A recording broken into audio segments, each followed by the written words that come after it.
Hello, in the today's lecture we are going to see epsilon NFA, or we can say that NFA with an E moves or a null moves. It is known as an epsilon NFA. So it is an extension of an NFA. So I would like to request watch my previous videos related to NFA. We have seen what is the NFA, definition of an NFA, and problems related to NFA. See, definition is very similar to NFA only. Q is a set of finite set of states, whereas sigma is an input symbol, whereas q0 is an initial stage, f is a set of final states, whereas delta is a transition function. And giving from one state we can move to another state by giving some input, but there is one modification here. You can see here we can also give the null moves, or we can give null inputs. This is your input. It can be a, b, c, anything, or it can be x, y, z, whereas null is also an input that we are going to provide here. Means without giving any input we can move to the next state. So where an epsilon NFA we are going to use? We are going to use epsilon NFA if we don't know the current state of a machine. At that time we can use an null moves, and we can be present on the current state also, as well as on the next state.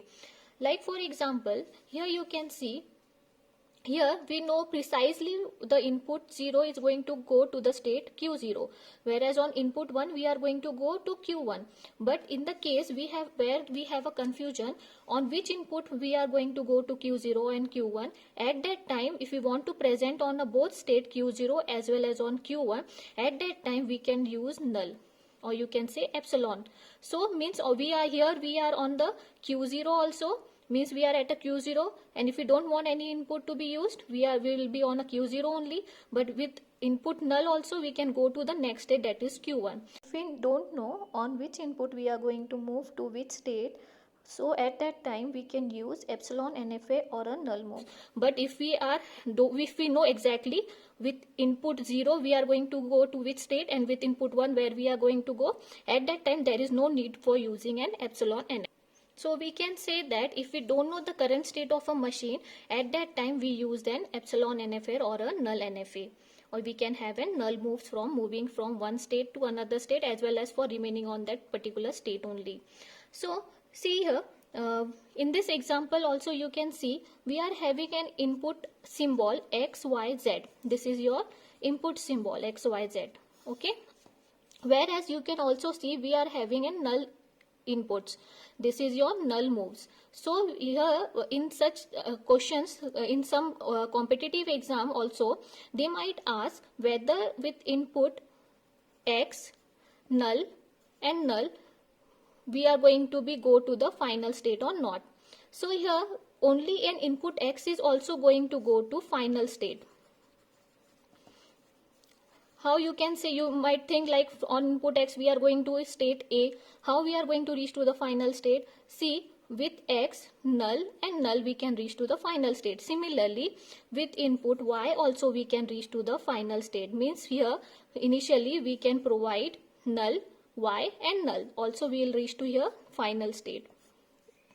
Whereas also z is going to be reached to a final state. Also only null is also going to be reached to a final state. Means if we are providing null and null also we are going to reach to the final state. Means multiple combination, any permutation and combination here you can try. X null null, null y null, y null.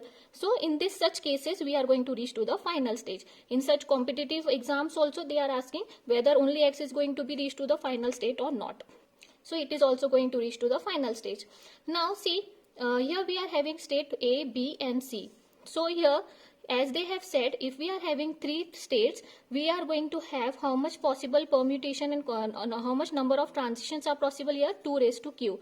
2 raised to q means 2 raised to 3. These are 8 transactions are going to be possible here. Okay. So this formula you can apply it, where we can have the number of, we can have how much number of transitions in the transition function.